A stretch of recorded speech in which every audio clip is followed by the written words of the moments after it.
Hello दोस्तों, exam with me में आपका स्वागत है। अभी तक हम लोग रीजनिंग की क्लास में प्रीवियस ईयर में आए हुए क्वेश्चन को कर रहे थे। उसी क्रम में मैं आज आप लोगों के लिए प्रैक्टिस सेशन 16 लेकर आया हूं, जिसमें एसएससी जीडी के बहुत ही महत्वपूर्ण क्वेश्चन हैं। चलिए हम लोग आते हैं आज का पहले सवाल पर। आज का पहला सवाल है, एक निश्चित कूट भाषा में इंट्रोड्यूस्ड को RMGILWFXVW के रूप में लिखा जाता है। उसी भाषा में पॉपुलेशन को किस प्रकार लिखा जाएगा। हम लोग देखते हैं कि इंट्रोड्यूस्ड को किस प्रकार से कोडिंग की गई है।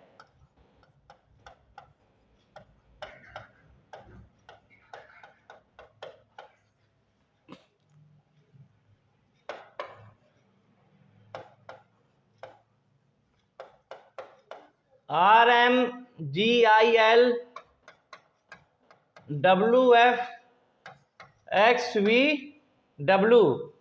अब आप इसकी कोडिंग पता होनी चाहिए, कौन किस नंबर पे होता है। I 9 नंबर पे, N 14 नंबर पे, T 20 नंबर पे, 18 R जो 18 नंबर पे, O 15, D 4, U 21, C 3, E 5 और D 4। इसी प्रकार R का 18, M का 13, इसका 7, इसका 9, इसका 12, W का 23, F का 6, X का 24, V का 22 और W का 23। अब आप लोग देख रहे हैं कि I से R हो रहा है, N से M हो रहा है, T से G हो रहा है, R से I हो रहा है, O से L हो रहा है, D से W हो रहा है, U से F हो रहा है, C से X, E से V और D से W। आप लोग यह देख रहे होंगे कि जो I का विपरीत होता है वो क्या होता है, R। मैंने आप लोग को प्रीवियस क्लास में पढ़ाया हुआ था, उफ लव बाई शर्ट जी एज मैंने P K J Q D W का एक्सीडेंट कर दिया। यानी कि यू का उल्टा एफ, एल का ओ, वी का ई, बी का वाई, एस का एच, आई का आर, टी का जी, ए का जेड, एम का एन, पी का के, जे का क्यू, डी का डब्ल्यू, एक्स का सी। तो यानी कि यह हमारा क्या लिखा हुआ है, डी का डब्ल्यू। देखो डी डब्ल्यू, देखो ये आपस में विपरीत है। इसी प्रकार ई और वी, ये देखिए आपस में विपरीत है। यानी कि जो हमारे क्वेश्चन में कोडिंग दी हुई है वह अपोजिट दी गई है। तो आप पॉपुलेशन की कोडिंग लिखिए।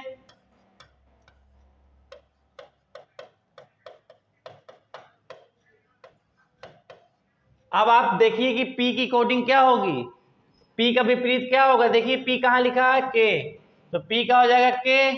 इसी प्रकार O का विपरीत L, P का K, U का F, L का O, A का Z, T का G, I का R, O का L, N का M। यानी कि आप देखिए कि इसका जब हम विपरीत लिखेंगे तो यह आएगा। तो आप ये देखिए किस ऑप्शन में है, के एल के एफ ओ जेड जी आर एल एम, जो हमारा आपका ऑप्शन नंबर ए में है। आप लोग ने देखा कि जो हमारा इंट्रोड्यूस की कोडिंग थी वह उसके विपरीत लिखी हुई थी। इसी प्रकार हम लोग पॉपुलेशन की कोडिंग को भी विपरीत लिख देंगे, जो आपका ऑप्शन नंबर 1 पर है। नेक्स्ट सवाल, यह भी कोडिंग डिकोडिंग से जुड़ा हुआ सवाल है। देखिए क्या बोल रहा है, लाइफ को GHKN लिखा जाता है, तो हमें लिखना है पोर्ट को क्या लिखा जाएगा। L का कोडिंग होती है 12, I की 9, F की 6, K की 11, N की 14, K की 11, इसकी 8 और G की 7। तो आप देखो L से N हमारा 2 बढ़ा, I से K हमारा फिर 2 बढ़ा,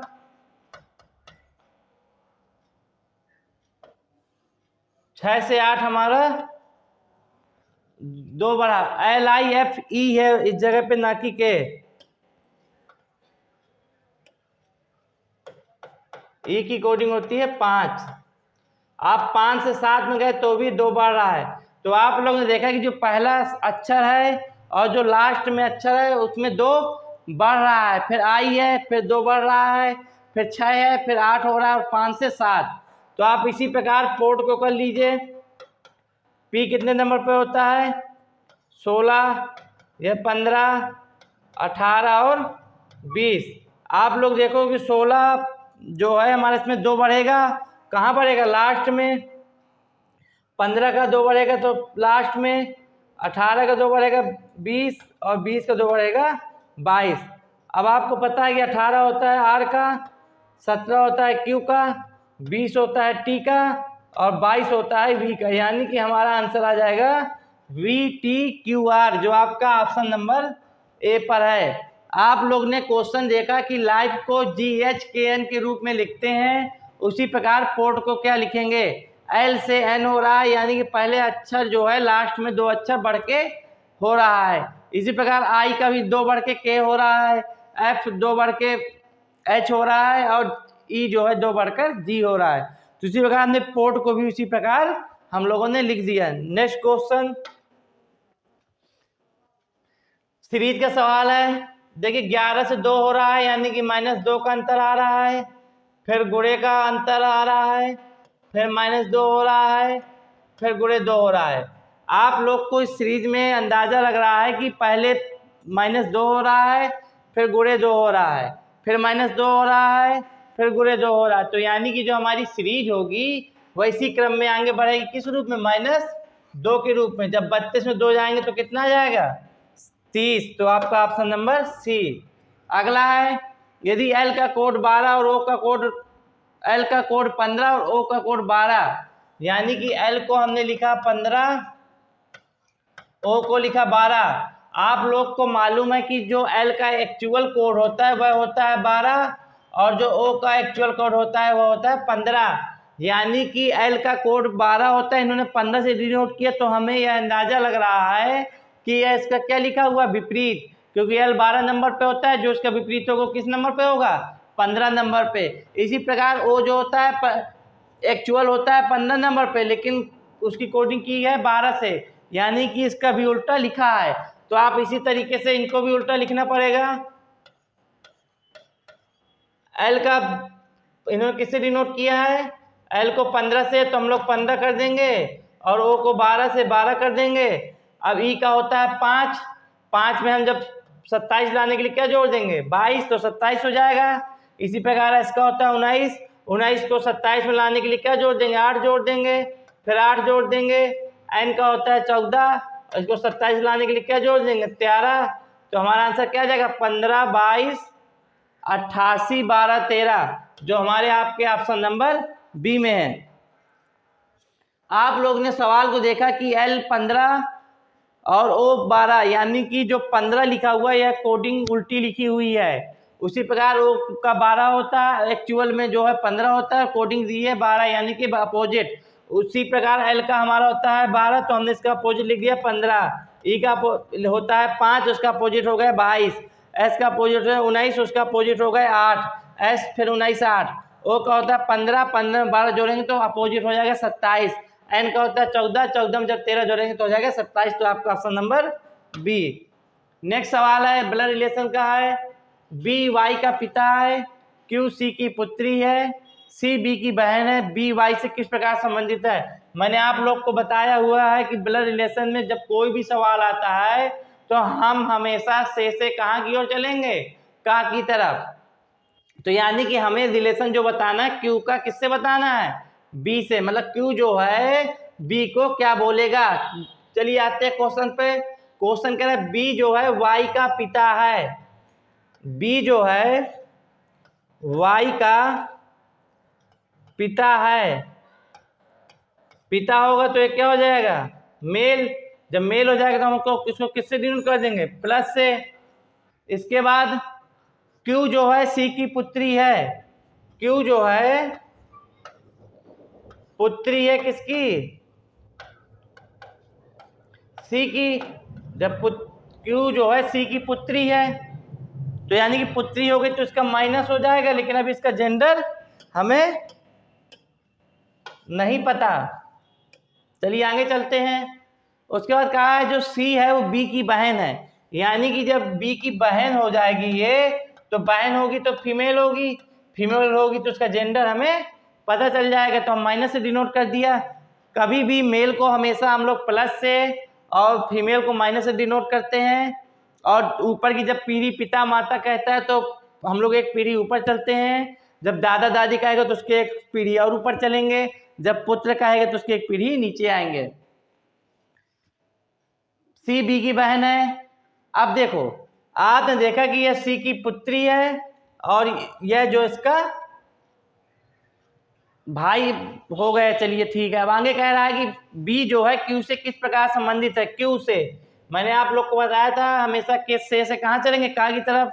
क्यू है, यह इसकी क्या हो गई, माँ। अब माँ का भाई, ये बहन है इसकी, तो इसका क्या हो गया, भाई, तो ये क्या लगेगा इसका, मामा। तो आप देखिए ऑप्शन में मामा है कहीं, तो मामा तो है नहीं, तो क्या है, माँ का भाई यानी कि मामा। लेकिन इसमें मामा ऑप्शन में नहीं, यदि मामा ऑप्शन में होता तो उसका सही हो जाता, लेकिन उसने क्या कह दिया, माँ का भाई। यह इसकी पुत्री है तो यह इसकी क्या हो गई, माँ, और माँ के भाई है तो इसको मामा हो गया। तो आपका ऑप्शन नंबर डी। नेक्स्ट सवाल एनालॉजी का सवाल है। इसमें संबंध बताना होता है, जिस प्रकार इसका संबंध इससे होता है हमें उसी प्रकार उसका संबंध बताना होता है। शून्य का संबंध संख्या से है। आप लोग देखते हैं जो शून्य होता है यानी कि हमारा जीरो, यह एक संख्या के अंतर्गत ही आता है। संख्याएं जैसे हो गई 0 1 2 3 4 5, यह सब यानी कि संख्या के अंतर्गत क्या आ गया, शून्य। तो हमें यह निकालना है कि किसके मतलब जो दूसरा वाला होगा उसके अंतर्गत हमारा पहला आएगा। तो मैंने आपको बताया था जब भी ऑप्शन वाला हम सवाल का फॉर्मेट चेक करते हैं तो हम लोग डी या सी फिर बी ए इस तरह चलते हैं, क्योंकि हमारा जो ऑप्शन अधिकतर केसों में सी और डी में ही छुपा रहता है। तो आप डी नंबर को देखिए कि ग्रह का संबंध है बृहस्पति से, यानी कि हमारा सही होगा।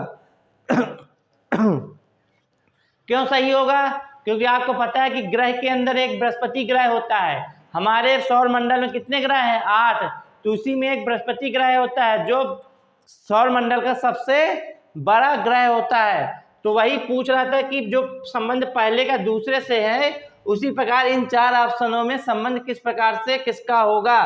तो हमने देखा कि ग्रह के अंदर क्या आ गया, बृहस्पति, क्योंकि संख्या के अंदर क्या आ रहा था हमारा, शून्य, तो इसलिए हमारा आपका ऑप्शन नंबर डी आ गया। नेक्स्ट सवाल, इसको बाद में लगाएंगे इस सवाल को। इस सवाल पे आते हैं। उस विकल्प का चयन कीजिए जिसके दोनों शब्दों के बीच वैसा संबंध ना हो जैसा संबंध अन्य विकल्पों में दिए गए हैं शब्दों के बीच में है। यानी कि यह क्वेश्चन हमारा है क्लासिफिकेशन का। हमें भिन्नता छांटना है कि इन 4 ऑप्शन में कौन सा ऑप्शन अलग है। आप डी से चलेंगे, अच्छा बुरा यानी कि क्या लिखा हुआ, विपरीत, भारी हल्का यह भी विपरीत, बड़ा और विस्तृत। देखो बड़ा भी वही चीज होती है, विस्तृत भी वही चीज होती है, यानी कि यह इसका क्या दिए है, समानार्थी शब्द। जबकि पहले नंबर पे एक दिए क्रूर और दयालु, यानी कि एक दूसरे के क्रूरता मतलब व्यक्ति करता है, दयालु व्यक्ति होता है, यानी कि एक दूसरे का अपोजिट है। जबकि हमारा जो बी ऑप्शन है एक दूसरे के क्या है, समानार्थी। हमें यही चाहना था कि इन 4 में से कौन सा ऑप्शन भिन्न है। अगला है सीरीज का सवाल है, 24 से 35 हुआ, 35 से 48 हुआ, यानी कि +11 +13, फिर हमारा अंतर आगे कितने का, 15 का, तो 48 15 कितने होगा, 63। अब x कितना होता है, 24, ये होता है 21 u का, और यह होता है 17, v होता है 22 नंबर पे, r होता है 18 नंबर पे, m होता है 13 नंबर पे। अब देखो x से u हो रहा है, यानी कि 24 से 21 हो रहा है, -3 हो रहा है, 21 से 17 हो रहा है, -4 हो रहा है। तो अब जो आगे की सीरीज होगी -5 के रूप में होगी, यानी कि हम Q में जब 5 घटा देंगे, 17 में 5 जाएंगे 12, और 12 किसका होता है, L का। इसमें देखते हैं 22 से 18 हुआ यानी कि -4, 18 से 13 हुआ -5, जो अब अगली सीरीज बनेगी तो 6 के घटाव में बनेगी। तो हम जब 13 में 6 घटाएंगे कितना आ जाएगा 7। 7 किसका होता है जी का। तो हमारी कौन सा ऑप्शन सही हो गया ए नंबर। सवाल समझ में आया। सीरीज का सवाल बहुत ही सरल होता है, केवल आपको देखना होता है कि कौन सा नंबर किस क्रम में और किस रूप में बढ़ रहा है। नेक्स्ट सवाल है, एक कोई शब्द दिए है, यदि शब्द ZIGZAGGING के पहले और अंतिम अक्षरों को परस्पर बदल दिया जाए तथा ऐसा ही दूसरे और 9वें अक्षर के साथ तथा तीसरे और 8वें अक्षर के साथ हो तथा आगे भी यही किया जाए तो दाएं छोर से 5वां अक्षर कौन सा होगा। यानी कि कोई शब्द दिया है ZIGZAGGING,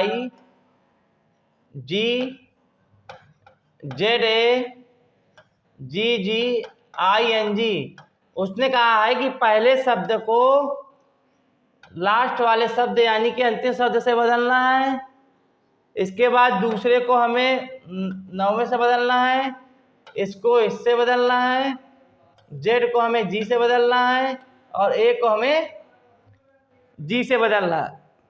तो आप देख लो कि सबसे पहले हमारे इधर क्या होगा जी, फिर एन, फिर आई, फिर जी, फिर जी होगा, फिर ए होगा, जेड जी आई जेड। हमने शब्दों को आपस में क्या कर दिया इंटरचेंज कर दिया। अब उसने पूछा है कि दाएं छोर से 5वां अक्षर कौन सा होगा, यानी कि दाएं इधर से होता है और बाएं इधर से होगा। तो दाएं छोर से 5वां अक्षर 1 2 3 4 और 5, आपका ऑप्शन नंबर डी। सवाल में पहले अक्षर को 10वें से बदला था, दूसरे को 9वें से बदला था। जैसे मान लो 1 2 3 4 5 6 7 8 9 10 ये अक्षर थे। पहले को अंतिम से तो हमारा जी आ गया था, फिर दूसरे को 9 से, तीसरे को 8 से, चौथे को 7 से, पांचवे को 6 से। तो पूछा था दाएं छोर से 5वां अक्षर कौन सा होगा ए। नेक्स्ट सवाल में है कुछ कुदाले न्याय निगमन का सवाल है। आप देख रहे हैं कि हर प्रैक्टिस सेट में आपको ब्लड रिलेशन, न्याय निगमन, डायरेक्शन, सीरीज, यानी कि आपको देखने से यह लग रहा है कि हमारे एसएससी जीडी में इन चैप्टरों का बहुत ही महत्वपूर्ण योगदान है। आप देख रहे हैं कि जो भी प्रैक्टिस सेट मैं लेकर आ रहा हूं उसमें आप इन चैप्टरों के काफ़ी क्वेश्चन आए हुए हैं। आप लोग इन चैप्टरों की प्रैक्टिस अधिक से अधिक कीजिए जिससे आपके आउट ऑफ 40 में 40 आए। चलिए लगाते हैं न्याय निगमन को। कुछ कुदाले ताले हैं, कुछ कुदाल ताले हैं, कोई भी ताला पत्थर नहीं, यानी कि इसका कोई भी संबंध नहीं है।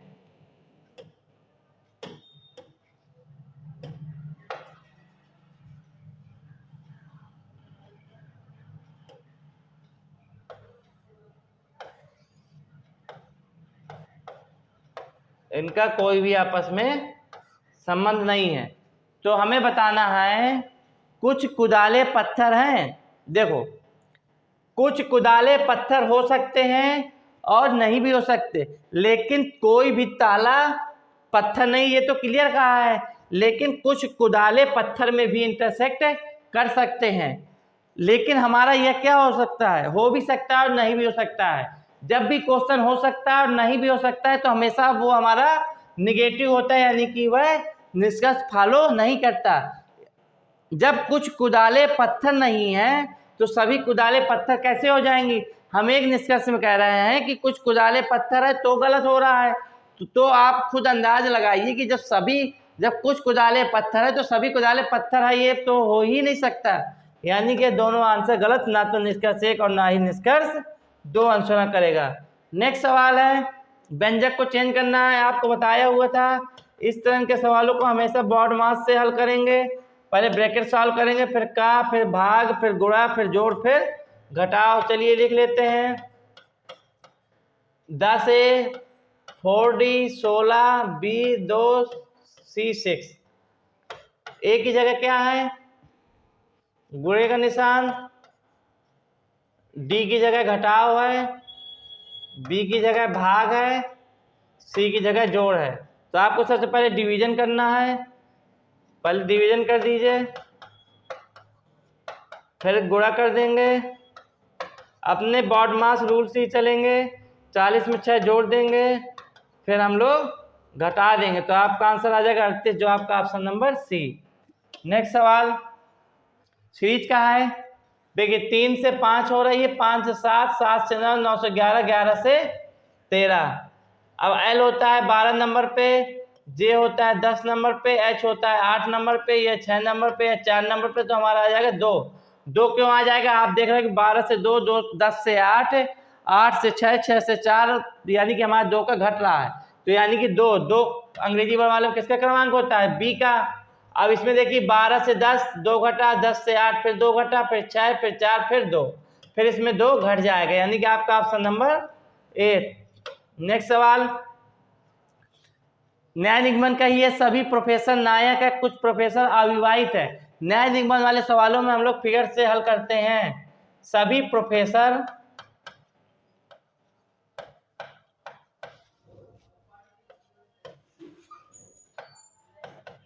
प्रोफेसर नायक हैं। उसके बाद क्या है? कुछ प्रोफेसर क्या हैं? अविवाहित। कुछ प्रोफेसर हमारे क्या है? अविवाहित है। तो आपको बताना है कि सभी नायक अविवाहित हैं।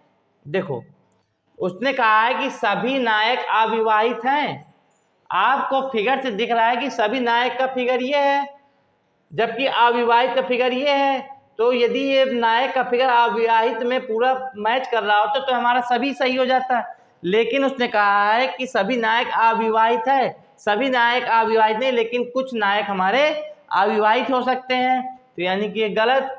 जबकि अगला निष्कर्ष कह रहा है कुछ अविवाहित नायक है। बिल्कुल है, क्योंकि नायक का गोला है और ये अविवाहित का गोला है, तो आपका इतना इंटरसेक्ट कर रहा है, तो आप दूसरा निष्कर्ष केवल सही होगा, तो केवल निष्कर्ष 2 पालन करेगा।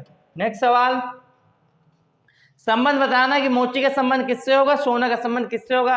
आप लोग देखते हैं कि जो मोची का संबंध किससे होता है, मोची आप लोग देखते होंगे मोची के पास किस लिए जाते हैं? जूता चप्पल सिलवाने, यानी कि वह चमड़े से बना हुआ काम करता है। और सोने का काम कौन करता है? जौहरी, यानी कि सोना बनाने वाला, तो आपका ऑप्शन नंबर बी। नेक्स्ट सवाल संबंध बताना एनालॉजी का, आधुनिक का संबंध प्राचीन से, तो शोर का संबंध किससे हो जाएगा? आधुनिक और प्राचीन आपस में क्या है? विलोम शब्द है। उसी प्रकार शोर का विलोम शब्द, शोर मतलब जहाँ बहुत कोलाहल होता हो, तो आप देखते हैं कि नीरवता जो होता है यहाँ पर हमारा क्या एक भी शोर नहीं होता, तो उसका ऑप्शन क्या हो जाएगा? डी।